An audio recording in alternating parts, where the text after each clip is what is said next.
Hello दोस्तों, welcome to my channel PR knowledge centre.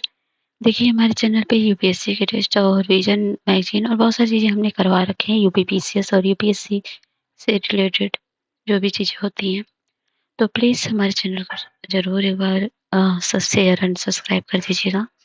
बाकी हम आपके लिए जो भी चीज़ें होंगी, कंटेंट वगैरह, वो तो उपलब्ध कराते ही हैं। आप हमारे टेलीग्राम से जुड़ जाइए, वहाँ पर आपको टेस्ट की पीडीएफ, मैगजीन की पीडीएफ और न्यूज़पेपर वगैरह मिल सकते हैं। तो टेलीग्राम का लिंक आपको डिस्क्रिप्शन बॉक्स में मिलेगा, तो वहाँ से ज्वाइन कर लीजिए। तो चलिए हम अपने मैगजीन की तरफ आगे बढ़ते हैं। तो हमने कर रखा है पॉलिटी क्या है, उसके बाद हम लोगों ने जो है इकोनॉमी भी कर लिया है। तो आज हम करेंगे क्या, इंडियन कोस्ट गार्ड मतलब सॉरी सिक्योरिटी जो जो भी करंट अफेयर में थे नवंबर मंथ के, उनको कंप्लीट करते हैं, क्योंकि दिसंबर मंथ का मैगजीन आते ही हम उसको भी कंप्लीट करवा देंगे। तो चलिए हम सब टॉपिक वाइज अलग-अलग वीडियो इसलिए बना रहे हैं ताकि आपको जो भी रिवीजन करना है आप या नोट्स बनाना है आप बना सकें। तो ये सिक्योरिटी से। तो पहला न्यूज़ है इंडियन कोस्ट गार्ड से। तो हाल ही में रक्षा संबंधी संसद की अस्थायी समिति ने तटीय सुरक्षा में भारतीय तटरक्षक बल की भूमिका की समीक्षा की है। तो तटीय सुरक्षा प्रणाली क्या होती है ये देखेंगे। तो ये अनन्य आर्थिक क्षेत्र जो होता है की सीमाओं के साथ खुले समुद्र में निगरानी, ये निगरानी भारतीय नौसेना और भारतीय तटरक्षक बल द्वारा की जाती है।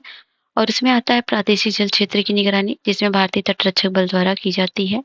उत्तरी जल के निकट तटीय गश्त, जिसमें राज्य समुद्री पुलिस द्वारा की जाती है। राज्यों का अधिकार क्षेत्र उत्तरी प्रादेशिक जल क्षेत्र में 12 समुद्री मील तक फैला हुआ है। तो भारतीय तटरक्षक बल के बारे में चलिए जानते हैं। तो इसका गठन जो हुआ था 8 अगस्त 1978 में हुआ था, तटरक्षक अधिनियम 1978 के तहत। और इसका कार्य है अपतटीय प्रतिष्ठानों की सुरक्षा करना, मछुआरों की सहायता, समुद्री पर्यावरण का संरक्षण, प्रदूषण को रोकना, तस्करी रोधी अभियानों में सहायता प्रदान करना, समुद्री कानूनों को लागू करना आदि शामिल है। मंत्रालय है भारतीय तटरक्षक बल रक्षा मंत्रालय के अधीन कार्य करता है। भारतीय तटरक्षक बल समुद्री सुरक्षा की बहुस्तरीय व्यवस्था का एक महत्वपूर्ण हिस्सा है। और समुद्री सुरक्षा में भारतीय तटरक्षक बल की भूमिका है समुद्री कानूनों का प्रवर्तन, कृत्रिम झीलों और अपतटीय टर्मिनलों की सुरक्षा एवं बचाव, या पूर्वी और पश्चिमी दोनों समुद्री तटों पर अपतटीय विकास क्षेत्रों की निगरानी के लिए नियमित गश्त लगाता है। जीवन और संपत्ति की सुरक्षा करता है। ये संकट में फंसे नाविकों, मछुआरों, जहाजों को सहायता प्रदान करता है। समुद्री क्षेत्र में प्राकृतिक जैसे कि चक्रवात, सुनामी आदि या मानव निर्मित आपदाओं से जीवन और संपत्ति की सुरक्षा भी करता है। महासागरों की संपदा जैसे कि तेल, मछली, खनिज संसाधनों की सुरक्षा करता है। अंतर एजेंसी समन्वय क्या है? ये सीमा शुल्क अन्य प्रवर्तन एजेंसियों की सहायता करता है, और इसके अतिरिक्त यह प्रतिबंधित वस्तुओं की अवैध आवाजाही को रोकने हेतु तस्करी विरोधी अभियान चलाता है। अन्य प्रमुख भूमिकाएं हैं समुद्री पर्यावरण की रक्षा करना, उसके संरक्षक हेतु कार्य करना, मौसम और समुद्र विज्ञान संबंधी वैज्ञानिक डेटा का संग्रह करना आदि है। भारतीय तटरक्षक बल को मजबूत करने के लिए शुरू की गई पहले क्या है? अंतर एजेंसी समुद्री अभ्यास है, जिसमें भारतीय तटरक्षक बल अलग-अलग राष्ट्रीय और अंतर्राष्ट्रीय समुद्री अभ्यास आयोजित करते हैं। जैसे कि आपने सारेक्स देखा होगा, सागर कवच आदि। और जिम्मेदारी में वृद्धि, क्योंकि 2009 में भारतीय तटरक्षक बल को प्रादेशिक जल क्षेत्र में तटीय सुरक्षा के लिए जिम्मेदारी के प्राधिकरण के रूप में नामित किया गया था। इसमें तटीय पुलिस द्वारा गश्त किए जाने वाले क्षेत्र भी शामिल हैं। केंद्रीय और राज्य एजेंसियों के बीच समन्वय है, जिसमें भारतीय तटरक्षक बल के महानिदेशक को कमांडर तटीय कमान के रूप में नामित किया गया है। महानिदेशक तटीय सुरक्षा से संबंधित सभी मामलों में केंद्रीय और राज्य एजेंसियों के बीच समग्र समन्वय के लिए जिम्मेदार है। निष्कर्ष चलिए बात करते हैं, जो कि आपके मेंस आंसर राइटिंग में भी अगर इस तरह के क्वेश्चन आएंगे तो लिखने के लिए हेल्पफुल होगा। वैसे आपकी जानकारी के लिए बता दूं तो जितने भी क्वेश्चन आते हैं मैक्सिमम मैक्सिमम क्या 99.9% वो आते हैं करंट अफेयर से, सिक्योरिटी से रिलेटेड। तो भारतीय तटरक्षक बल पिछले कुछ वर्षों में एक अग्रणी समुद्री सुरक्षा एजेंसी के रूप में उभरा है। यह भारत में समुद्री सुरक्षा और खोज एवं बचाव ढांचे को मजबूत करने के प्रयासों में अग्रणी भूमिका निभा रहा है। अलग-अलग हितधारकों के साथ लगातार सहयोग करके ये भारत के क्षेत्र में सभी के लिए सुरक्षा और विकास यानी सागर विजन में महत्वपूर्ण भूमिका निभा रहा है। उल्लेखनीय है कि सागर वैश्विक मंच विश्वसनीय सक्रिय समुद्री भागीदार के रूप में भारत की प्रतिष्ठा को मजबूत करता है। न्यूज़ इन शॉर्ट्स में है, जिसमें अपहस्पा के बारे में मतलब सशस्त्र बल के बारे अधिनियम के बारे में। ये गृह मंत्रालय ने जिरीबाम समेत मणिपुर की हिंसा प्रभावित इलाकों में अपहस्पा लागू किया है। सशस्त्र बल अधिनियम अपहस्पा 1958 आसान क्षेत्रों में कानून व्यवस्था को बहाल करने के लिए लगाया गया है।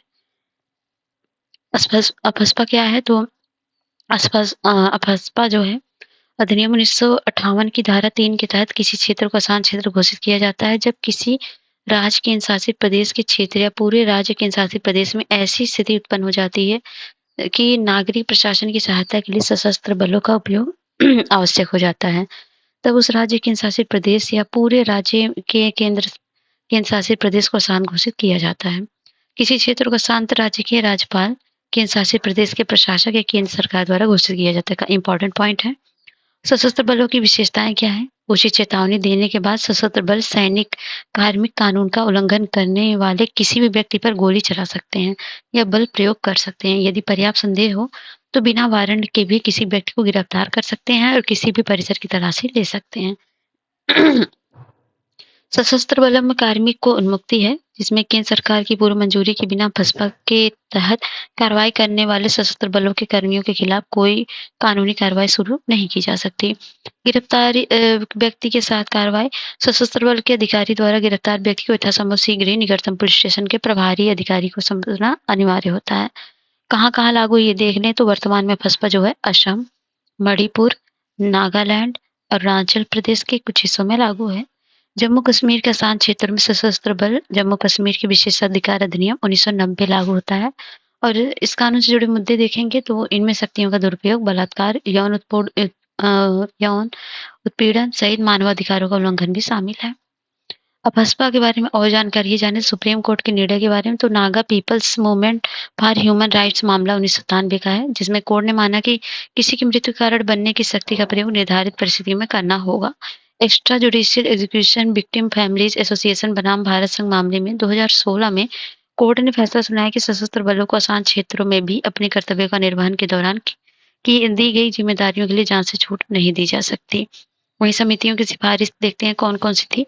तो इसमें बीपी जीवन रेड्डी समिति 2004 की है, जिसमें फसपा को समाप्त करने की सिफारिश की गई थी। संतोष हेगड़े समिति 2014 की है, जिसमें हर 6 महीने में अपस्पा अधिनियम की समीक्षा करने का सुझाव दिया गया। न्यायमूर्ति वर्मा समिति है 2013 की, जिसमें सशस्त्र बलों द्वारा महिलाओं के यौन हिंसा को आपराधिक कानून के अधीन लाने की सिफारिश की गई। अपस्पा के बारे में और भी कुछ जानेंगे हम बाद में आगे।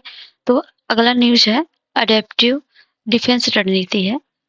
तो इसमें रक्षा मंत्री ने रेखांकित किया कि युद्ध की पारंपरिक धारणाएं उभरती प्रौद्योगिकी और विकसित होती रणनीतिक साझेदारी के चलते नया रूप ले रही है और इन चुनौतियों से निपटने के लिए अडैप्टिव डिफेंस रणनीति की आवश्यकता है। क्या है ये? तो यह एक ऐसी रणनीतिक दृष्टिकोण है जिसके तहत किसी देश के सैन्य और रक्षा तंत्र को लगातार उभरते खतरों का प्रभावी ढंग से सामना करने के लिए विकसित किया जाता है।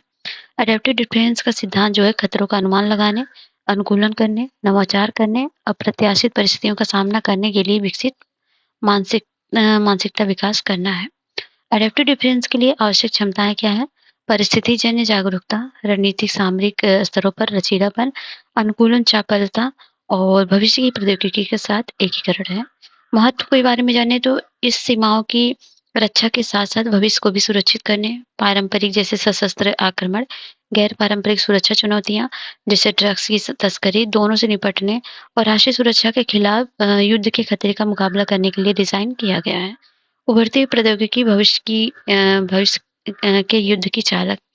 तो इन्फॉर्मेशन वारफेयर क्या है? यह नेटवर्क सूचना प्रणालियों पर निर्भर करता है, जहाँ शत्रु देश से सूचना लाभ प्राप्त करने के लिए एक ऑपरेशन किया जाता है। उदाहरण के लिए साइबर युद्ध। घातक स्वायत्त हथियार प्रणाली क्या है? एक बार सक्रिय होने के बाद हथियार प्रणाली बिना किसी मानवीय हस्तक्षेप के लक्ष्यों को भेज सकती है। लेजर इलेक्ट्रोमैग्नेटिक रेलगन क्या है? ये उपग्रहों पर अंतरिक्ष आधारित हमलों के लिए प्रयुक्त होती है। सिंथेटिक बायोलॉजी क्या है? तो अवैध gene editing, cyber biocrime, bio malware और बायो हैकिंग जैसे अपराध के लिए है।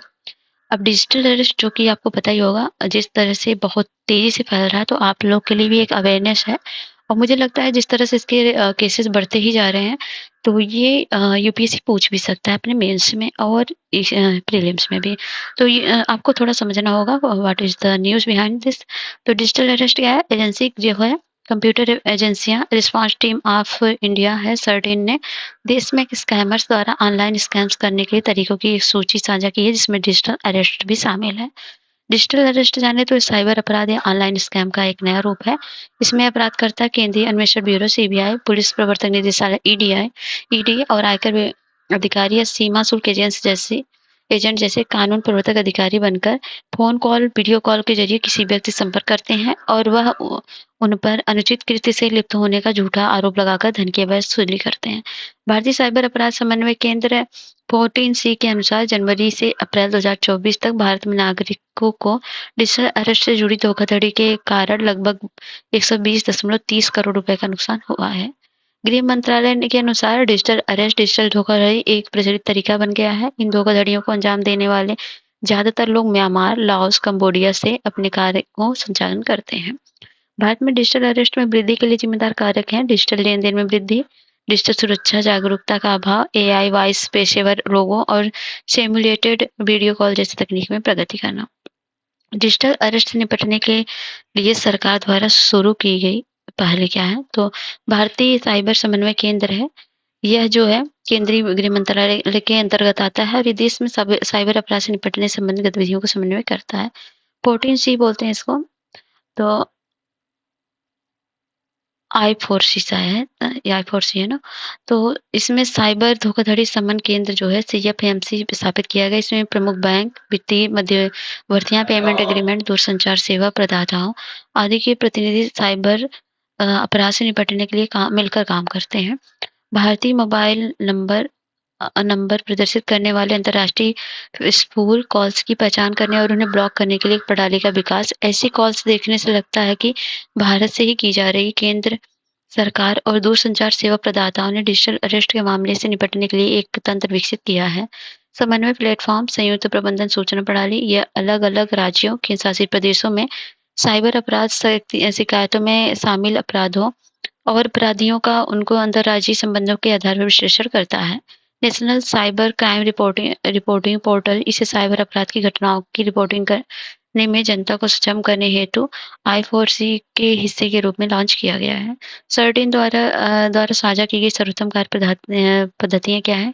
कॉल करने वाले की पहचान का सत्यापन करना, व्यक्तिगत जानकारी साझा करने से बचना, किसी के भी कहने पर अपने डिवाइस या रिमोट एक्सेस सॉफ्टवेयर इंस्टॉल नहीं करना और ना ही किसी से आप ओटीपी शेयर करिए और अज्ञात लोगों से प्राप्त लिंक, अटैचमेंट या क्लिक करने या अज्ञात व्यक्तियों द्वारा साझा किए गए ऐप्स इंस्टॉल करने से बचना चाहिए। Asset recovery inter-agency network Asia Pacific क्या है? जिसे एरिनैप बोलते हैं। एरिनैप संचालन समिति में शामिल किया गया है भारत को और इसमें प्रवर्तन निदेशालय ने भारत का प्रतिनिधित्व किया है। इससे भारत को आर्थिक अपराधों और मनी लॉन्ड्रिंग जैसे मामलों में निपटने संबंधी अपने मिशन को आगे बढ़ाने में सहायता मिलेगी। साथ ही भारत एरिनैप की निर्णय लेने और प्रशासनिक जिम्मेदारियों का भी योगदान कर सकेगा। तो भारत 2026 में नेटवर्क की अध्यक्षता ग्रहण करेगा और वार्षिक आम बैठक की मेजबानी करेगा। एरिनैप के बारे में जाने तो एशिया प्रशांत क्षेत्र में अपराध जनित आय से निपटने के प्रति समर्पित एक प्रमुख एजेंसी नेटवर्क है। यह ग्लोबल कैरिन नेटवर्क का भी सदस्य है। कैरिन कानून प्रवर्तन और न्याय प्रैक्टिशनर्स का एक अनौपचारिक नेटवर्क है। इससे एसेट ट्रेसिंग, फ्रीजिंग, जब्ती और अधिग्रहण के क्षेत्र में विशेषज्ञ है ये। सदस्य कुल 28 अधिकार क्षेत्र हैं। सदस्य कुल 9 पर्यवेक्षक हैं भारत सहित। और भारत की चौथी परमाणु पनडुब्बी के बारे में जानते हैं जो क्या है। तो भारत की चौथी परमाणु ऊर्जा संचालित बैलिस्टिक मिसाइल पनडुब्बी का जल अवतरण जो है वो इस पनडुब्बी को S4 भी कहा जाता है।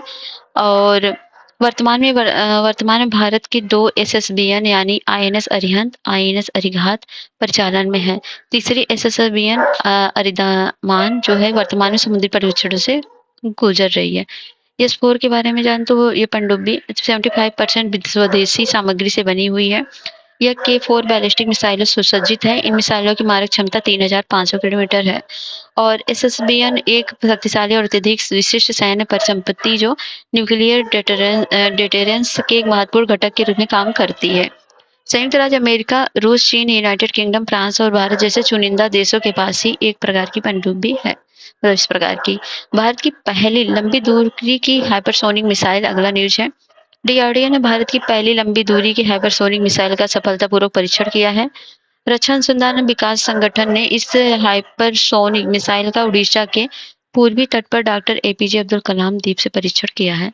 इस हाइपरसोनिक मिसाइल की रेंज जो है 1500 किलोमीटर से अधिक है और इससे पहले यह तकनीक केवल संयुक्त राज्य अमेरिका, रूस और चीन के पास थी। परीक्षण के दौरान प्रदर्शित तकनीक क्या है? एरोडायनामिक्स कार्यप्रणाली। यह तकनीक मिसाइल उड़ान के दौरान दिशा में बदलाव और स्थिरता और नियंत्रण बनाए रखने के लिए जरूरी है। स्क्रैम जेट प्रडोदन का उपयोग, यह हाइपरसोनिक गति प्रज्वलन निरंतर दहन बनाए रखने के लिए उपयोगी है। स्क्रैमजेट जो है प्रडोदन प्रणाली ईंधन के दहन के लिए सामने की वायु को संपीड़ित करने हेतु जेट इंजन की आगे की गति का उपयोग करती है और यह तकनीकी हाइपरसोनिक गति पर कार्य करती है और एक scramjet air breathing jet engine का रूप है। थर्मोस्ट्रक्चरल प्रणाली, यह तकनीकी हाइपरसोनिक उड़ानों के दौरान विमान को चरम वायु तापीय वातावरण का सामना करने में सक्षम बनाती है। हाइपरसोनिक वेग पर पेलोड से मिसाइल को अलग करने की प्रणाली है। हाइपरसोनिक मिसाइल क्या है? तो ये मिसाइल न्यूनतम मैक 5 की गति यानी ध्वनि की गति से 5 गुना गति से उड़ सकती है। ध्वनि की गति मैक 1 और मैक 2 मैक 5 के बीच की गति सुपरसोनिक होती है। मैक 5 से अधिक की गति हाइपरसोनिक कहलाती है और हाइपरसोनिक मिसाइलें उड़ान के दौरान अपनी दिशा और प्रक्षेप पथ बदल सकती हैं। उच्च गति से उड़ने वाली ऐसी मिसाइलों का पता लगाना तथा नष्ट करना अत्यंत कठिन होता है। भारत की अन्य मिसाइलों की प्रणालियां सेवा में शामिल की गई मिसाइलें हैं। आकाश जो सतह से हवा पर मार करने वाली मिसाइल है। ब्रह्मोस है लंबी दूरी की सुपरसोनिक क्रूज मिसाइल और विकास चरण वाली मिसाइलें हैं। नाग जो कि एंटी टैंक गाइडेड मिसाइल है। अस्त्र है हवा से हवा मार करने वाली मिसाइल और अग्नि है लंबी दूर तक मार करने वाली बैलिस्टिक मिसाइल। जमीन पर हमला करने वाली लंबी दूरी की क्रूज मिसाइल देखेंगे तो रक्षा अनुसंधान एवं विकास डीआरडीओ ने LRLACM का पहला उड़ान परीक्षण किया है। यह मिसाइल निर्भय क्रूज मिसाइल की जगह लेगी। यह उसकी मारक क्षमता 1000 किलोमीटर तक है। प्रक्षेपण क्षमता है मोबाइल ग्राउंड लॉन्चर के साथ साथ जहाजों से भी। और LRLACM के बारे में जाने तो यह सामरिक लक्ष्यों पर दूर से लंबी दूरी तक हमला करने में सक्षम है। ये अलग अलग ऊंचाइयों और अलग अलग गति से उड़ते हुए दिशा बदलने में सक्षम है। और है पैंटसीर एयर डिफेंस सिस्टम, जिसे पैट्स भी बोलते हैं। भारतीय डायनेमिक्स लिमिटेड ने पैंटसीर वेरिएंट पर सहयोग के लिए रूस से रोसो बोरान एक्सपोर्ट के साथ एक समझौता ज्ञापन पर हस्ताक्षर किया। और ये इसके बारे में जाने तो पैंटसीर S1 कम दूरी की मोबाइल एयर डिफेंस प्रणाली है। इसमें मिसाइल और बंदूक दोनों शामिल है। ये छोटे सैन्य समूह और औद्योगिक और प्रशासनिक सुविधाओं को एयर डिफेंस या हवाई सुरक्षा प्रदान करता है। यह fixed wing aircraft, rotatory wing aircraft, cruise मिसाइलों और उच्च सटीकता के साथ हमला करने वाले हथियार से रक्षा करती है कर सकती है। मतलब अन्य संबंधित तथ्य हैं। जर्मनी 2025 तक इसराइल को एरो 3 मिसाइल इंटरसेप्शन प्रणाली को तैनात करेगा, याद रखिए। और एक्सरसाइज अंतरिक्ष अभ्यास 2024, तो भारत का पहला अंतरिक्ष रक्षा अभ्यास दिल्ली में आयोजित हुआ। अंतरिक्ष अभ्यास 2024 रक्षा अंतरिक्ष एजेंसी द्वारा आयोजित किया गया है। यह अभ्यास के निम्नलिखित उद्देश्य हैं। अंतरिक्ष से भारत के राष्ट्रीय सामरिक उद्देश्य को सुरक्षित करने में मदद करना। सैन्य अभियानों में भारत की अंतरिक्ष क्षेत्र संबंधी क्षमता को एकीकृत करना। स्पेस डिफेंस यानी अंतरिक्ष सुरक्षा के लिए भारत द्वारा उठाए गए कदम है। एकीकृत अंतरिक्ष प्रकोष्ठ का गठन। इसे इंटीग्रेटेड डिफेंस स्टाफ के मुख्यालय के 2010 में गठित किया गया था। 2018 में रक्षा अंतरिक्ष एजेंसी की स्थापना की गई थी। 2019 में रक्षा अंतरिक्ष अनुसंधान संगठन DSRO का गठन किया गया और 2019 में एंटी सैटेलाइट मिसाइल मिशन शक्ति का परीक्षण किया गया। अंतरिक्ष रक्षा के बारे में और जाने तो स्पेस डिफेंस वास्तव में अंतरिक्ष से संबंधित सैटेलाइट जैसी एसेट को संभावित खतरों से बचाना है और जवाबी कार्रवाई करना है। इससे संभावित खतरों से गतिज, प्रत्यक्ष और ऊर्जा जैमिंग, साइबर अटैक्स आदि शामिल है। अंतरिक्ष रक्षा की आवश्यकता क्यों है? इसलिए है क्योंकि अंतरिक्ष एसेट्स पर सैन्य व असैन्य जैसे खतरे बढ़ रहे हैं।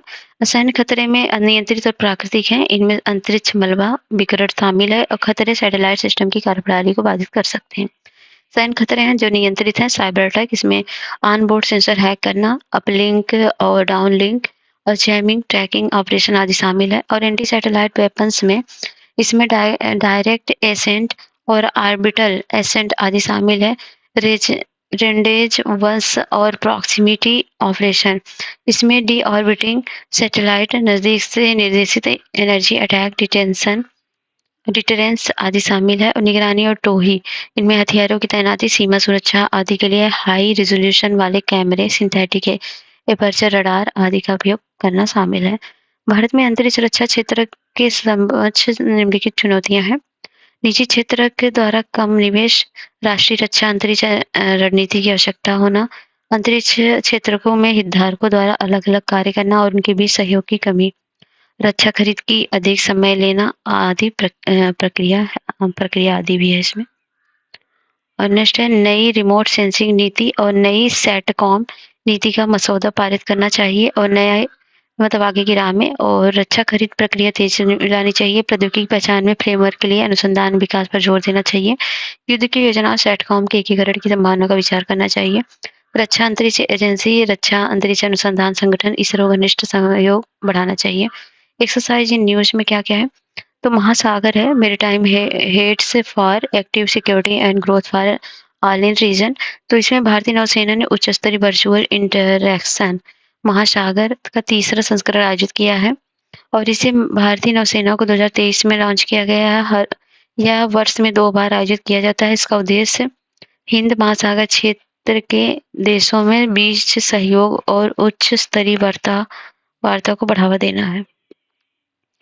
और ये Bangladesh, Comoros, Kenya, Madagascar, Maldives, Mauritius, Mozambique, Seychelles, Sri Lanka, Tanzania नौसेना अध्यक्षों एवं समुद्री अधिकारियों को एक मंच पर लाता है। गरुड़ शक्ति है, ये भारत इंडोनेशिया के बीच संयुक्त विशेष बल अभ्यास है। भारत ही जो है हाल ही में भारतीय सेना की टुकड़ी इसके 9वें संस्करण में भाग लेने के लिए सिंजटोंग के लिए रवाना हुई है। वियतनाम भारत द्विपक्षीय थल सेना अभ्यास है, विनबेक्स। वियतनाम भारत की सेनाओं के द्विपक्षीय अभ्यास 25वां संस्करण अंबाला में शुरू हुआ। इस संस्करण में दोनों देशों के थल सेना और वायुसेना कर्मी भाग ले रहे हैं और इस अभ्यास में पहली बार द्विसेना स्तर की भागीदारी देखी जा रही है। सिम्बैक 2024 है, यह सिंगापुर और भारत के बीच द्विपक्षीय समुद्री अभ्यास है। हाल ही में इसके 31वां संस्करण विशाखापत्तनम में संपन्न हुआ। सेरेक्स 24 अभ्यास है, भारतीय तटरक्षक बल कोच्चि में राष्ट्रीय समुद्री खोज एवं बचाव अभ्यास और कार्यशाला का 11वां संस्करण आयोजित करेगा। पूर्वी प्रहार है, ये भारतीय थल सेना द्वारा आयोजित अधिक गहन त्रिसेवा अभ्यास है। उद्देश्य है दुर्गम पहाड़ी इलाकों में एकीकृत संयुक्त अभियान चलाने में भारतीय थल सेना, नौसेना और वायुसेना की युद्ध प्रभावशीलता में सुधार करना है। अष्टा हिंद अभ्यास 2024 है, हाल ही में पुणे में भारत ऑस्ट्रेलिया संयुक्त सैन्य अभ्यास अष्टा हिंद का तीसरा संस्करण शुरू हुआ। यह एक जो है वार्षिक सैन्य अभ्यास है। ये भारत और ऑस्ट्रेलिया में बारी बारी आयोजित होता है। ऑस्ट्रेलिया हिंद, ऑस्ट्रेलिया और हिंद जुड़ा ही हुआ है। और संयुक्त विमोचन 2024 है, जिसमें भारतीय थल सेना, गुजरात और बहुपक्षीय संयुक्त मानवीय सहायता आपदा राहत अभ्यास संयुक्त विमोचन आयोजित किया गया है। खाड़ी सहयोग परिषद हिंद महासागर क्षेत्र और दक्षिण पूर्व एशिया के 9 मित्र देशों में भी अभ्यास में भाग लिया। और सी विजिल 24 है, ये हाल ही में एक प्रमुख अखिल भारतीय तटीय रक्षा अभ्यास सी विजिल 24 का चौथा संस्करण संपन्न हुआ। ऑपरेशन सागर मंथन, हाल ही में नारकोटिक्स कंट्रोल ब्यूरो ऑपरेशन सागर मंथन के तहत 700 किलोग्राम मेथाम्फेटामाइन जब्त किया है। मेथाम्फेटामाइन जो है अधिक प्रभावी एडिक्टिव ड्रग है। अगर कोई पूछे क्या है तो एडिक्टिव ड्रग है। ये केंद्रीय तंत्रिका तंत्र को प्रभावित करता है। ऑपरेशन सागर मंथन के बारे में जाने तो इसे नारकोटिक्स कंट्रोल ब्यूरो एनसीबी ने भारतीय नौसेना और भारतीय तटरक्षक बल के सहयोग से शुरू किया। ऑपरेशन का उद्देश्य है समुद्री मार्गों के जरिए मादक पदार्थों की तस्करी को रोकना, राष्ट्रीय सुरक्षा संबंधी खतरों से निपटना। 2047 तक भारत को नशा मुक्त करने का लक्ष्य रखा गया है। बाकी ये खत्म हो गया न्यूज और अगला न्यूज जो हम करेंगे एनवायरमेंट से। ठीक है? तो वीडियो को अगर पसंद आता है तो लाइक शेयर ज़रूर किया करिए ताकि लोगों तक पहुँचे और हमको भी मोटिवेशन मिले कुछ अच्छा करने के लिए, ठीक है? तो चलिए मिलते हैं नेक्स्ट वीडियो में, तब तक के लिए जय हिंद, जय भारत।